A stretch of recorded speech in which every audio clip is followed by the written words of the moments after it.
Can you hear me? No. You can't hear me? Yes. Should I shout? Yes.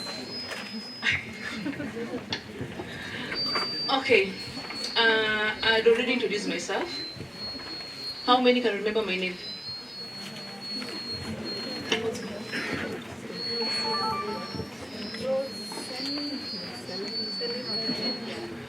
Which year did I graduate from here? Ah, your memories are good. Okay, that's nice. Clap to yourselves.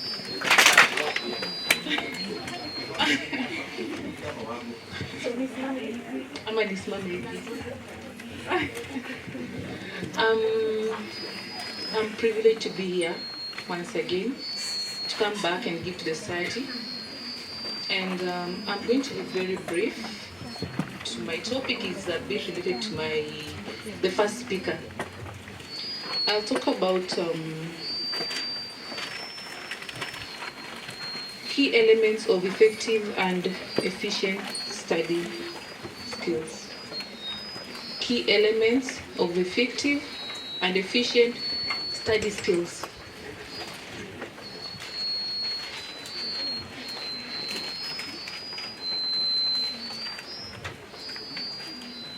Umesikia hiyo? Ama should I repeat? To start with, I'll start with time management and planning. Time management and planning.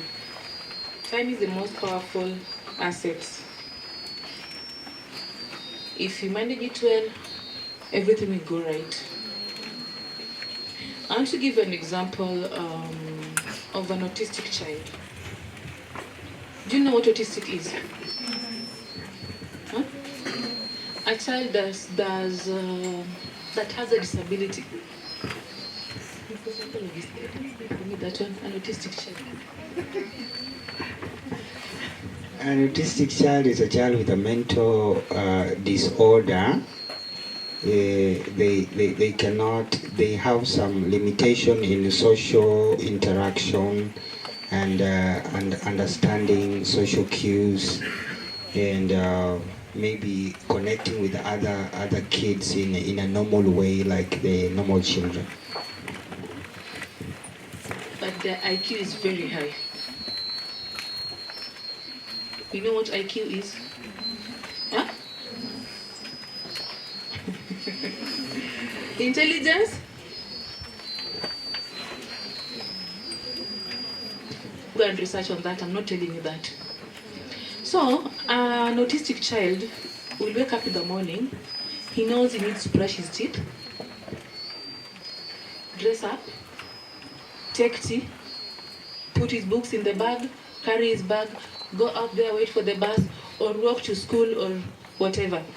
If you interfere with an autistic child, akimiss kitu moja tu kabisa, his days interfered with. So I want you to behave like an autistic child. When you're managing your time, you wake up in the morning, you do your routine. As a student, if you don't do a routine, your day will be jumbled up. You people are day scholars. I happened to be in a boarding school before I came here. And we could wake up in the morning, you spread your bed first. And then you go and shower and come back and dress up. You go take breakfast and go to class. That was a normal routine. And it was a routine, everyday routine. In day school, it might be a bit different because some of you might not be having beds. Some of you might be sharing beds with your siblings. Some of you, you never know. So maybe you wake up, you don't spread your bed, but you must learn how to spread your bed. That is the first thing you need to do in your life. If you don't spread your bed, meaning the whole day, siku yote itakuwa jumbled up. Kitanda lazima itandikwe asubuhi ukiamka. Lazima uoge asubuhi.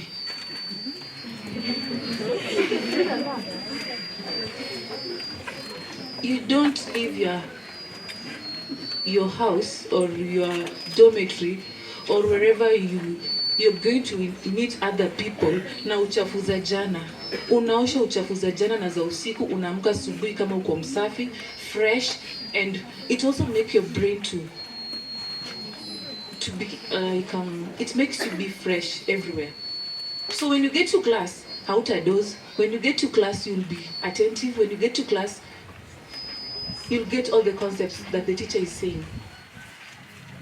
That is the first thing on managing your time. Morning. If you interfere with your morning, your evening, itakuwa mbaya. My fellow said, like, once you wake up, you do fast in the morning. When you wake up in the morning, whatever you do fast and whatever you do last will make you know how your day will be or how your day will end. And as a student, when it comes to managing time, you have to juggle in between assignments too. Extracurriculars and personal time. Pale nyumbani lazima uoshe vyombo, lazima upike sapa, lazima asubuhi ukiamka saa zingine utayarishe wenzako, uwasaidie kuvaa wakienda shule pia ukikuja shule. When you get to school, you have to do your assignments, you have to attend classes, and you have to go for games. Extracurricular is very important in your life. Too much work without play makes John a dull boy. You need to play. You need to have a break. If you say you're studying for 25 minutes, in between this class and this class, there has to be a break. If you say you're studying for the next 30 minutes, study for the next 30 minutes, take a 5 minutes break, and then continue. You can't tell me you can do one thing from morning to evening without a break. You'll be lying to yourself. So that one you have to learn how to do. So you have to manage your time properly, and you have to plan properly. To my second point, I'll talk about goal setting and prioritization. You have to set clear and achievable goals. In our studies or in our curriculum, we have different subjects. Let's, for example, give it in maths. You got 30%. And then your teacher is like, you cannot tell me you're getting 30%. Teachers know the capabilities of their students. They always know, because they learn psychology and they can read you. They can read you so well. So sidhani ati wakikaa hapa wajui. Hakuna mwalimu atagraduate bila kufanya psychology. Ayo wa primary, ayo wa nursery, ayo wa wapi, wote. So they know your capabilities. Akijua huyu anaweza pata 30, lakini anaweza jaribu afike 50. Atakusukuma ufike hiyo 50. Hata kusukuma ufike 100. So when you're setting your goals, set your goals according to what you can. Usipande mlima juu mwingine ashafika kule juu. Yako ni hapa tu. There's always a winner and a loser in everything that we do. In every class, kuna number 1 na kuna number last. It doesn't mean that ukikuwa number last, wewe ni mjinga, wewe si mjinga. Hiyo ni capability yako. Hapo ndio penye unaweza fikia. That is your level of capability. So when you set your goals, don't set unreasonable goals. Wake up in the morning, you know very well there are people who their concentration levels are very low. So if you know after every 25 minutes you need to take a break, at Form 4 level or at Form 3 level, you should have known by now that mimi ikifika, I can concentrate for 25 minutes. The next 25 minutes, I can't. So you set your goals, set your time, set everything according to what you can do. Don't overstretch yourself. For example, if you know bladder, an elastic string, if you pull it, kuna pali inafika ime stretch too much mpaka inakatika. So if you stretch yourself too much, utakatika. You'll break down. Human beings break down, by the way. So you don't need to overstretch. Set your goals according to what you can do, your capability. Don't go beyond. Am I clear? Yes. I'll be very brief. I'm not a very good public addresser, but I'm trying. Sino najaribu? Okay, to our third point. We've done 2 points. The third point, active learning and recall. Active learning and recall. I would say don't just be a passive reader. Engage actively. As you study, summarize your work. Ask questions as you go and explain concepts to someone else. For example, you've decided to take a book, you study for your biology. Usisome ni kama unasoma novel. Ile novel ingine, siwachana na hii ya shule, set book. Usisome ni kama una watch movie. You study, you take notes. Chukua kalamu, karatasi, ama notepad. Summarize what you're reading. In that, ikikuja kwa mtihani, utakumbuka, I studied this topic. I have the notes. So you go through your key points. It will help you. You go through your key points. It will help you recall on what you studied before. But ukichukua tu kitabu wewe, unataka tu kusoma. You just want to study for the sake. You'll come out with nothing. You have to note down key points. Chukua past paper. Revise. It helps you in studying. You'll find that there's a question that comes out in exams. First term, ilikuwa. Second term, ilikuwa. Third term, ilikuwa. In all the papers. And mshafanya. At some level in Form 3, it was there. Take your time. Note those down. Trust me, zitakuja kwa national exams. That common question inafai kuwe kwa fingertips. It will help you a lot. So, make a use of past papers when you're doing your studies. Make use of your colleagues, your fellow students. I might be good in English. She's good in maths.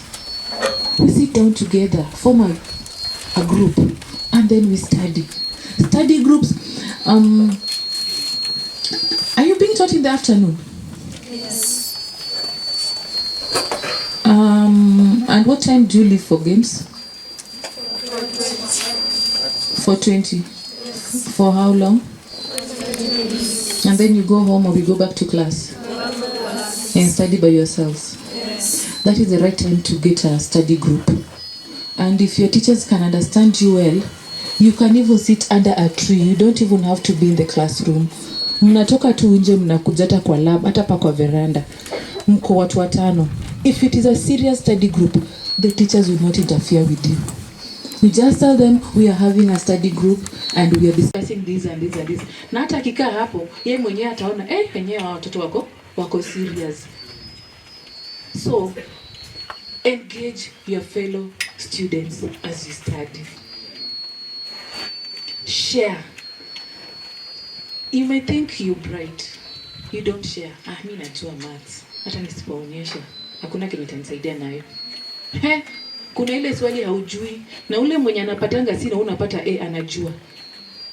She or he can teach you and learn. This is a very serious issue. Discussion inasaidianga sana. Mimi, I never used to love studying, like kuchukua kitabu hivi kusoma.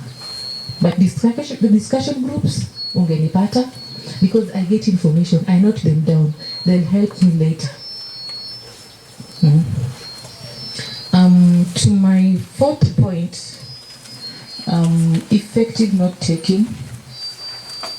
Effective note-taking and organization. How you take your notes really matters. You need to split your page, maybe, and take notes in the cues or summary. I've talked about that. Create your outlines, bulletins, unakuwa na headings. Kama leo ama hii wiki umeamua in maths I want to study which topic in maths? I wasn't so good in maths anyway. In English I want to study this. Sasa unajua in every day, on Monday I did maths and Kiswahili and chemistry. I did this and this and this. Tomorrow, Tuesday, I'm doing this and this and this. So coming back on Wednesday, you want to do maths, you don't go back to the topic that you've already done. You do another topic. So towards exams, sasa unafanya summary. You understand what I'm saying?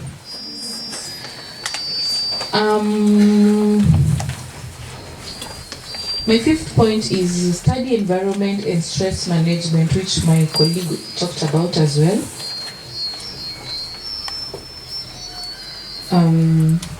You need to choose a quiet, well-lit and organized space, free from distractions, like phones, maybe music, or a noisy place, if you really want to study well. That's why in school we have libraries. Our libraries are always very quiet. So you go sit there, do your studies, take your notes, and do whatever you can do to your level best. I'll end up with that because of time. To summarize in everything that I've said, your blueprint for success is this, not these points down. Plan your time wisely. Set and prioritize meaningful goals. Study effectively with recall and repetition. Organize notes and materials. Cultivate a focused, healthy study environment. Use memory aids and thinking skills. Collaborate, reflect, and adapt. Fuel your motivation and growth mindset. As I wind up my speech, I urge you to take these into consideration. Go back and study. Help your parents. Go back and study. Come back to Gagra and tell them what you achieved from Gagra. You don't have to get an A to be successful. You can get a C, but still be successful. Studying is not about studying hard. It's about working smart. Be smart. Hard work is being smart. In this school, I came out with a C-. I wasn't a very good student in discipline side. This is my story. And I don't want you to copy me. You will not be lucky like me. But home, my parents are very strict.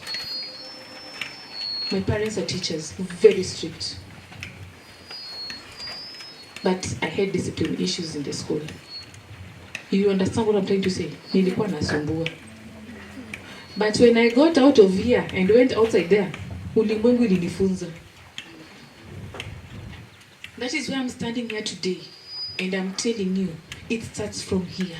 When you go outside there, inapata kama usha adopt, and now you can enter the society with a good mindset. Don't be like me, but you won't be lucky like me as well. Because outside there, ile siku utamaliza shule ndio utajua bei ya nguo ni ngapi, bei ya viatu ni ngapi. You will be taking care of yourself. Sasa hizi bado unaweza rudi kwa mama dad mwambie, ai sina hii. You'll be given. Go out there. You look for it by yourself. So start it from here today. I wish I started from here. I would have been very far right now. Not where I am. I am far, yes, but I would be very far. So start it from here. That is my story. I wish you all the best.